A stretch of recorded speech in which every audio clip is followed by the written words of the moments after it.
My name is Clara Smith, and the day my life imploded smelled like burnt coffee, cheap perfume, and printer ink.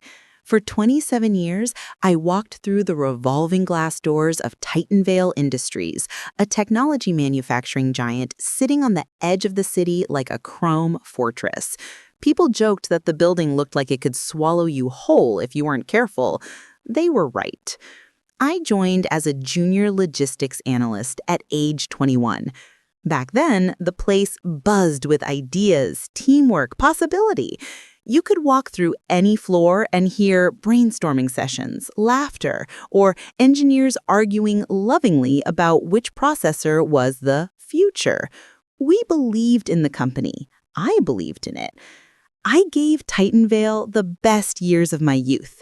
I skipped family vacations, missed birthdays, postponed relationships, sacrificed weekends, covered crises, mentored new hires for free, built entire internal systems that saved millions. I wasn't brilliant, but I was dependable. I was the one they called when everything went wrong. Clara always shows up, people said.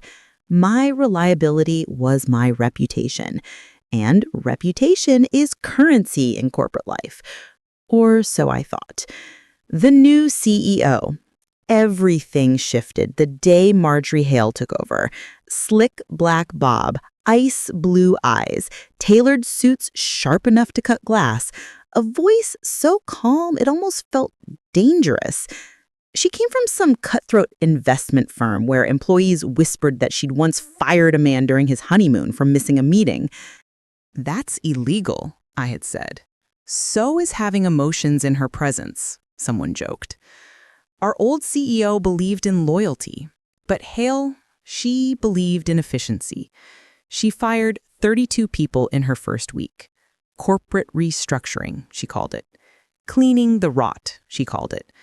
But we knew what it really was, making the financial statements prettier for the board. And people like me, long-timers with pensions approaching, were nothing but expensive columns on a spreadsheet. Still, I didn't think I'd be next, not after everything I'd built. Then came the summons, the meeting. "Miss Smith," Hale said without looking up, flipping a page like she was bored with my existence, "your position is being eliminated, effective immediately." My heartbeat ricocheted inside my ribs. "Eliminated?" I whispered. But we're launching the new distribution interface this quarter. I'm the only one who—" "You'll train the replacement before you go," she snapped, "a temporary contractor."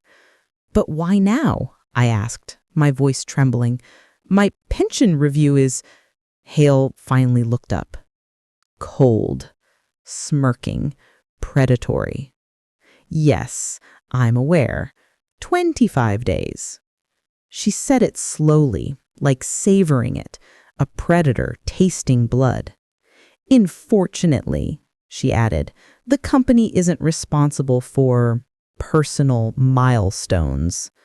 Milestones. As if my life savings were a party. My throat closed. "That pension is my future. I've earned it. I've given this company 27 years, she recited. "Yes, I know, but times change, Miss Smith. Efficiency comes first." Translation? My pension was too expensive. She wanted me gone before the vesting date. "Security will escort you out after you clear your desk," she said. "We expect a smooth exit." I stared at her. "You're firing me," I breathed, "to avoid paying what I earned?" Her lips twitched, not with guilt, but with delight. "It's just business," she said. But it wasn't. It was cruelty. Calculated, intentional. Corporate cruelty dressed in designer blazers. And as security led me out past coworkers who didn't dare make eye contact, something inside me cracked. Not loudly, not dramatically, just a small, silent breaking, the kind that changes everything. Because Right then, as I walked past the chrome doors for the last time, I realized if TitanVale was willing to treat me like an expendable invoice, then I no longer owed them my silence. And I knew things, dangerous things, things that could sink them. I just hadn't planned on using them, but they left me no choice. Revenge isn't fire. It isn't rage. Not real revenge. Real revenge is cold, patient, meticulous. TitanVale had taught me that. For 27 years, I kept my head down, did my work, built systems, monitored distribution pipelines, managed vendor contracts, supervised compliance audits. I knew where the skeletons were buried. Hell, I had filed the paperwork on some of the graves. But I wasn't reckless. I wasn't going to lash out emotionally. This was going to be a strategy. Every corporation has two faces. The public one, bright, polished, inspirational. And the internal one, flawed, flawed, flawed. TitanVale's internal face was rotting. The shift under Hale had turned the whole place brittle. Management played favorites. Budget cuts were misreported. Safety protocols ignored. Vendor contracts inflated. Shipment records altered to impress investors. And the new distribution interface? The one I had built, perfected, and tested? They broke it when they reassigned it. Broke it badly. That was their mistake. They expected me to leave quietly, to disappear. Instead, I spent the next 3 days backed up everything I legally owned.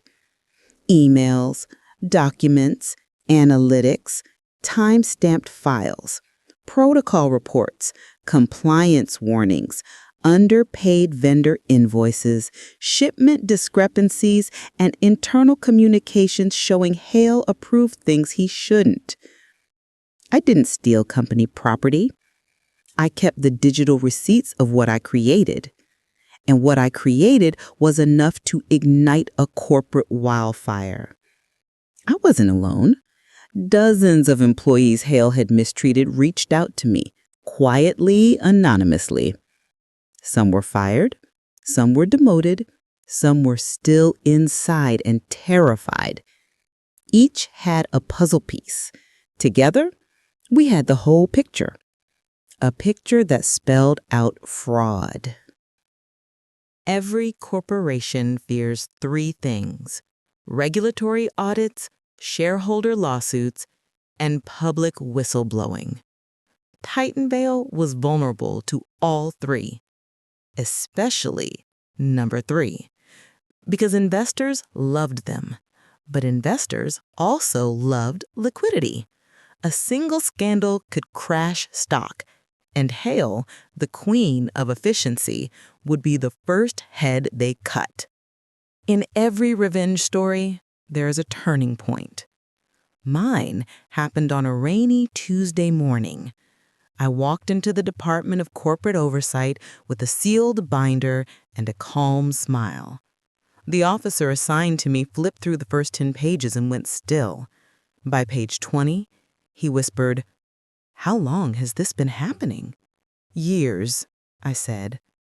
By page 50, he asked, "How many people know?" "Enough." By the end, he looked at me with something like awe. "This," he said, "could take down an entire executive board." I nodded. That's the idea. While the investigation began quietly, I triggered the second part of the plan. Anonymous stockholder letter outlining internal fraud, press packet leaked to investigative journalists, whistleblower dossier to TitanVale's board chair, anonymous employee testimonies from current staff. Each piece designed to hit like falling dominoes, one after another, unstoppable. A storm is predictable only if you see the clouds. TitanVale didn't. Day 1. Whispers. By morning, Hale's office door was closed. By afternoon, board members arrived unannounced. By evening, employees were texting me frantically. "What did you do? Something's happening. They're pulling files from archives. Hale looks like she's going to faint." I slept well that night. Day 2. Investigation announced. TitanVale released a stiff public statement. Internal review of procedural inconsistencies. Corporate speak for "we're screwed." Share prices dropped 7%. I had popcorn for lunch. Day 3. The leak. A journalist published the first article. The headline alone cut deeper than any knife. "Inside TitanVale's efficiency, fraud, falsified reports, and employee exploitation." It spread everywhere. Then came interviews with former employees, then screenshots, then internal memos. TitanVale's stock plummeted 19% in a single afternoon. Hale vanished from public view. Day 4. The board strikes. The board fired Hale. Official statement. Leadership changes necessary for restoring trust. Unofficial truth. She was a liability. A flaming, exploding liability.